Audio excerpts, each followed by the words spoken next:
네, 반갑습니다. 평론가 조우석입니다. 몇 달 만에 다시 스튜디오를 들어오니까 스튜디오가 많이 변했습니다. 조금 더 깨끗해졌는데 인턴 기자들도 많이 늘었습니다. 전에는 제가 기억할 때 외국어대 출신의 고윤상이라고 하는 인턴 기자가 있었는데 그 친구하고는 지금도 자주 만납니다. 좋은 친구를 알게 된 걸 저는 이 스튜디오에서 맺은 인연이라고 생각을 합니다. 오늘의 PD는 오웅진 인턴 기자인데 첫 번째 강의가 끝나고 나서 신선하다고 평가를 내려줬습니다. 천만다행입니다. 옆에 있는 또 다른 인턴 기자 이송현이라고 하는 젊은 학생 기자는 둔기로 뒤를 한 대 맞은 듯한 느낌이었다라는 평가를 해줬습니다. 독자 반응을 피드백을 알기 위해서 멀리 갈 필요가 없습니다. 가까운 분들한테서 바로 진실을 구하면 그게 정확한 팩트일 수 있습니다. 웅준 씨, 내가 뭐 말을 과장했나? 정확한 얘기 아니었나? 오케이. 저는 진실만 얘기하겠습니다.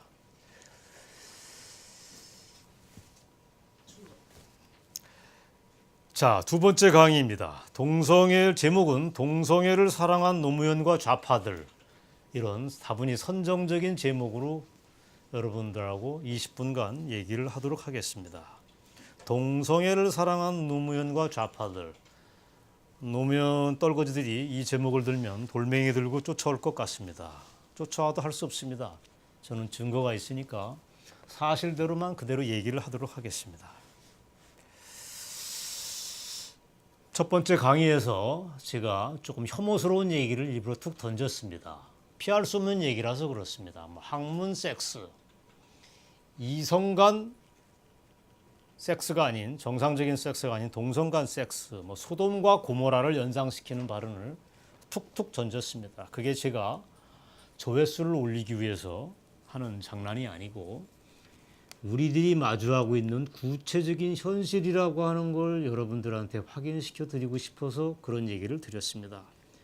제가 분명하게 알고 있는 건 현실은 이거보다도 훨씬 더 끔찍합니다. 제 얘기가 학문 섹스가 끔찍한 게 아니고 학문 섹스를 성소수자라는 이름으로 지원해주는 서울시가 미친놈들이고 거기에 대빵울이 있는, 대빵은 방송 부족한 용어지만 우리 일상적으로 쓰는 말입니다. 거기에 시장으로 있는 우리가 뽑은 박원순이라는 친구가 정상적이지 않은 놈이라고 저는 생각을 합니다. 자, 이번에 두 번째 강의는 동성애 전쟁의 계보를 추적해보는 일입니다. 뿌리가 뭐냐? 도대체 언제부터 우리 사회 속에서 느닷없이 동성애 얘기를 꺼내는 분위기가 됐냐? 이게 도대체 뭐냐? 저도 느닷없는데 여러분들한테는 더 뜬금없이 들렸을 겁니다. 시작은 이렇습니다. 첫 번째 강의에서 동성애가 좌빨들의 최종 병기라는 말을 썼지만 2007년도 노무현이 박은 엄청나게 큰 대못 중에 하나가 바로 동성애입니다. 이게 진실입니다. 2007년이면 노무현의 집권 마지막 해였습니다. 이때 노무현이가 대통령 노무현이죠. 대통령 이름 안 붙였다고 성질낼 분을 위해서 대통령 노무현이라고 바꾸겠습니다. 노무현 대통령이라고 말하기는 싫습니다. 대통령 노무현입니다. 저한테는. 노무현이가 대못을 박습니다. 이 대못은 사람들이 눈치를 못 챘을 정도로 감쪽 같았습니다. 구체적인 방식이 뭐냐면 2007년도에 국가인권위원회라고 하는 국가기관에서 법무부에서 독립했던 기관입니다. 국가인권위원회를 통해 가지고 동성애 차별금지법을 입법 예고를 합니다. 그때는 사람들이 동성애라는 말은 알았지 성소수자가 무슨 얘기인지도 아는 사람이 거의 많지 않았습니다. 8년 전인데. 동성애 차별을 금지한다 이런 얘기였습니다. 구체적으로 들어가면 이런 얘기입니다. 동성애자들에게도 인권이 있다. 그들을 차별하지 말자.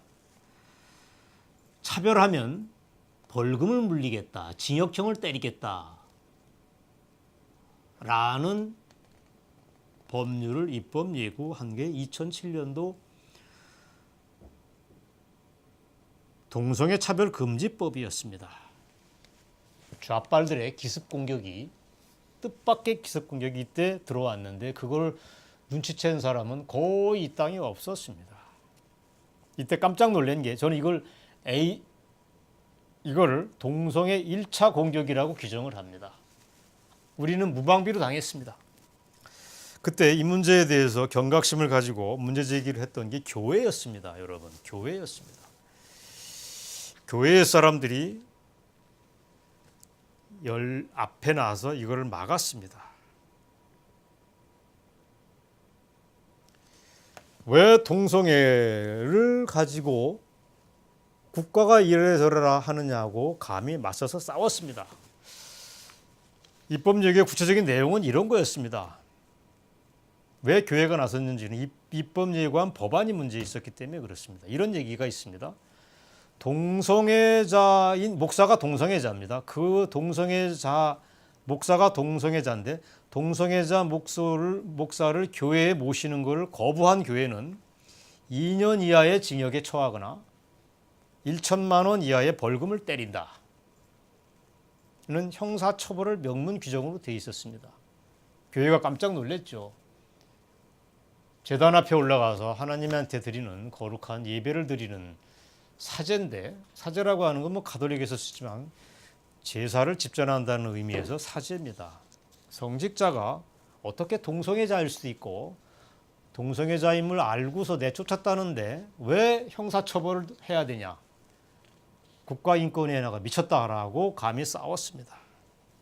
1차 공격은 어렵게 막아냈습니다. 자, 문제는 이게 1차 공격은 그렇게 끝났는데 문제는 3년 뒤에 2차 공격이 동성애 2차 공격이 시작됩니다. 종교계 반대로 어렵게 무산됐던 동성애 문제가 드디어 2010년에 다시 한번 불꽃처럼 타오릅니다. 그걸 저는 동성애 2차 공격이라는데 이때 중심이 됐던 건 SBS TV였습니다. 주말 드라마 인생은 아름다워. 김수연이가 극작가인데 김수연이가 쓴 시청률도 많이 나왔습니다. 오전에 제가 검색을 해봤더니 무려 24.3%나 나왔습니다. 엄청난 시청률이 나왔는데 주말 가족 드라마였다고 합니다. 이 드라마가 문제였습니다. 동성애의 뇌관을 터뜨린 겁니다. 이 얘기는 다음번 강의에서 더 하겠지만 이 드라마가 굉장히 여러 가지로 중요합니다. 중요하다는 것은 악명이 높다는 얘기입니다. 동성애 코드를 심어놨습니다.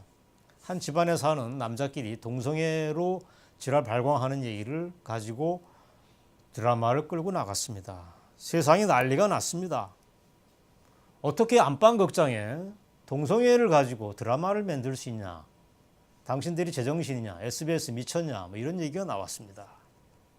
그때 제가 아는 우리 한국 아줌마들이 보통 아줌마들입니까?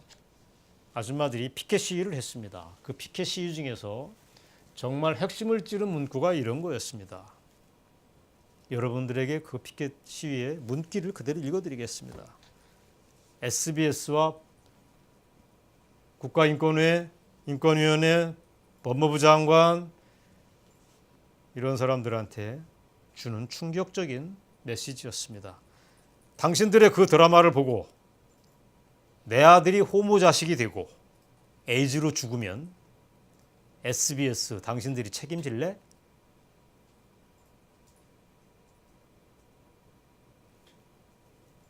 그따위 싸구려 시청률을 올리려고 하는 싸구려 드라마를 만들어내고 그게 안방을 파고들게 만드는 SBS는 분명 제가 볼 때 제정신이 아니었습니다.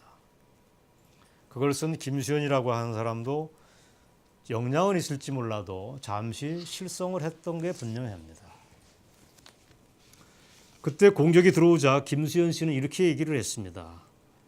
내 드라마에 반대하는 저 사람들 보고 웃음도 안 나온다. 말상대도 안 하겠다. 뭐 이런 식의 제스처를 보냈습니다. 첫 번째 강의에서 얘기했던 홍석천이라는 친구도 한마디 거들었습니다. 이따위 얘기를 했습니다. 동성애를 욕하는 저 무식한 사람들의 기가 막히다. 여러분, 제가 기가 막힙니다. 외국에서는 동성애 코드가 있을 수도 있고 아닐 수도 있습니다. 한국에서는 너무 빠릅니다. 정상이 아닙니다.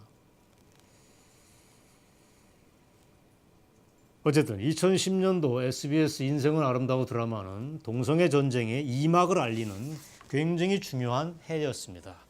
그 뒤부터 동성애 문제가 사회 문제를 막 폭발적으로 일어납니다. 예를 들어서 군대 내에서 동성애 행위를 하면 처벌한다는 군대 형법 조항이 있답니다. 이 군 형법 조항이 위헌이다 라는 이유로 헌법 소원을 제기합니다. 누가 했겠습니까? 야당 의원들이 했습니다. 이름을 밝혀드릴까요? 세면연 소속 의원 장하나라고 하는 여성, 진선미라고 하는 여성 의원이 헌법 소원을 제기했습니다. 자, 장하나, 진선미보다 더 중요한 여성이 또 하나 있습니다. 위원정당으로 해산된 통진당의 이상규, 그 다음에 김재연이라고 하는 국회의원이 있습니다. 멀쩡하게 생긴 그 친구들이 군 형법은 위헌이다, 폐지하라 이런 식의 압력을 누면서 헌법 소원을 제기했습니다. 여러분 이게 정상입니까? 군대 가서 에이즈나 걸려고 대대장, 소대장하고 애인 관계, 동성 관계를 맺는 이 나라 당나라 군대도 아니고 이런 군대 모습을 원하시는 겁니까? 그때 헌법 소원 낸 진선미, 장하나, 이상규, 김재연 둘은 전 의원이지만 이 사람들은 제정신이 아닙니다. 이따위 일이 백주에 대낮에 함부로 일어났습니다. 이거의 정체를 알아본 사람들은 그렇게 많지 않았습니다. 자, 그러다가 2013년에 한 번 또 진화를 합니다. 2013년도가 굉장히 중요한 해입니다. 2013년도 불과 2년 전 얘기입니다. 근데 군대 내 동성애를 합법화하라, 군 형법을 없애라, 이런 식의 했던 것도 2013년의 얘기인데 통진당 해상 직전에 이런 액션을 취했습니다. 기습을 했습니다. 2013년도에 드디어 3차 공격이 취해졌습니다. 이 3차 공격이 뭐냐면 여러분들 반드시 기억을 해야 됩니다. 차별금지법이 대대적으로 입법 추진이 별도로 됩니다.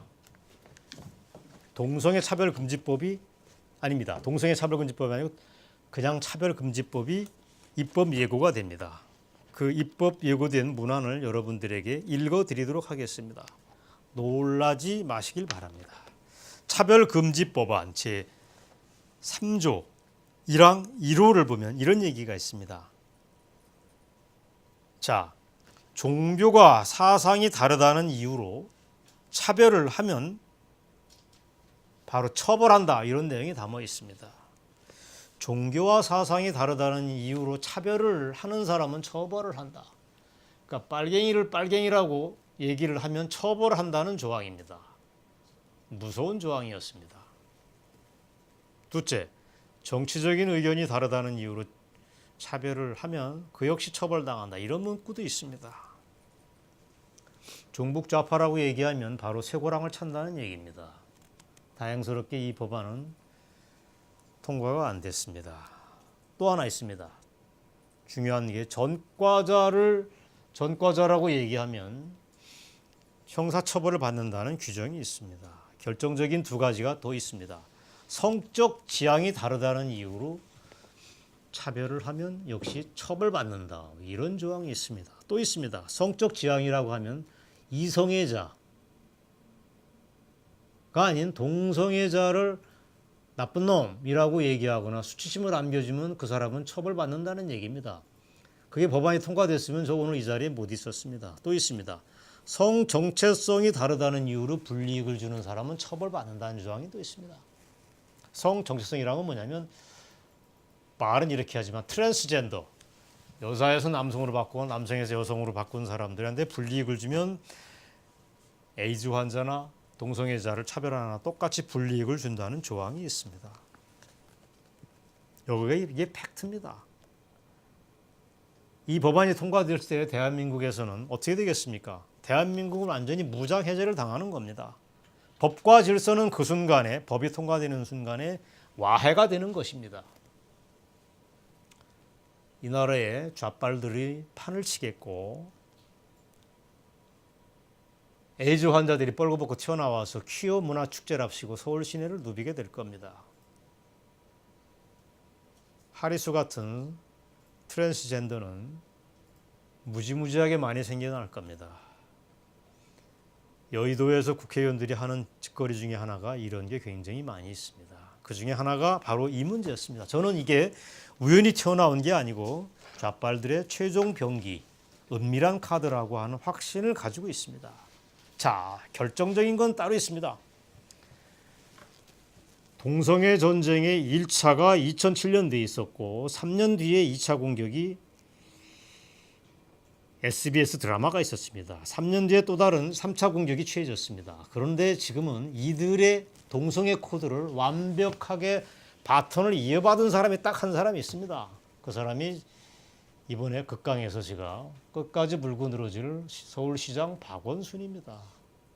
박원순은 이렇게 잘못된 동성애 정책을 이어받은 마지막 레이스 주자입니다. 그래서 우리가 항상 박원순을 경계를 해야 됩니다.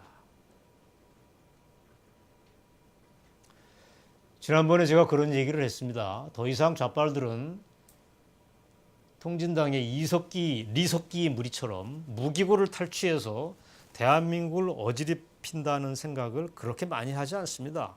오히려 신좌파, 뉴레프트라는 이름 속에서 섹스 혁명이라는 걸 통해서 동성애라고 하는 걸 통해서 한국 사회를 망가뜨리려는 음모를 꾸미고 있습니다.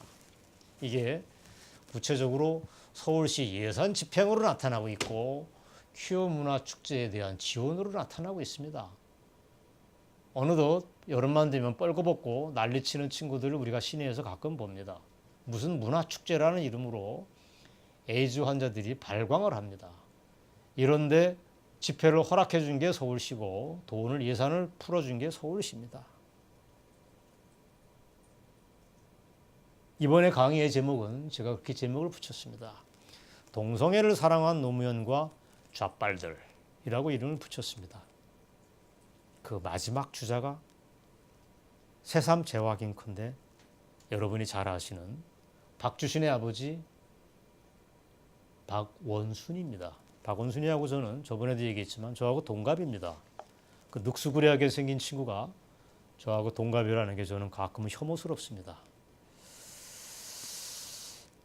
저도 사실은 이렇게 얘기를 하지만 은근히 걱정이 됩니다.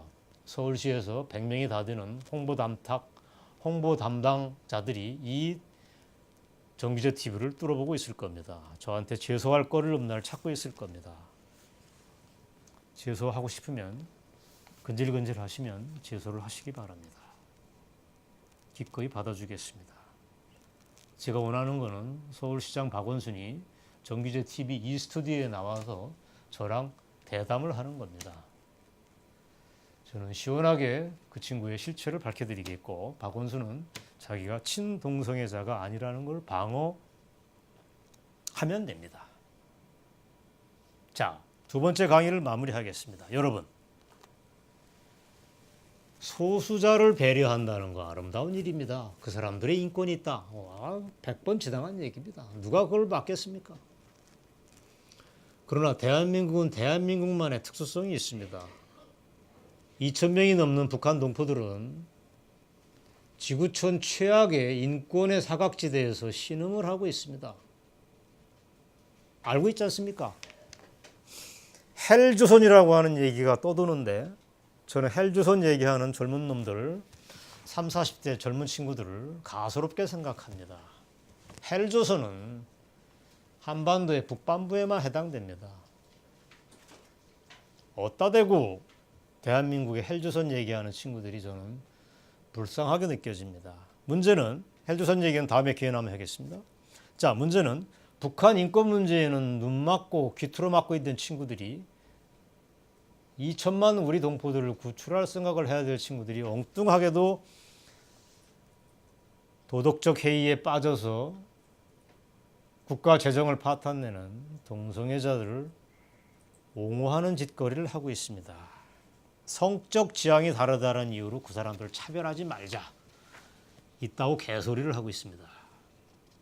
저는 참을 수가 없습니다. 그 사람들의 실체를 고스란히 밝히겠습니다. 다음번 주제는 미리 예고한 대로 박원순 남자 며느리를 맞을 준비가 됐나 이런 주제로 강의를 이어가도록 하겠습니다. 여러분 고맙습니다. 다음에 뵙겠습니다.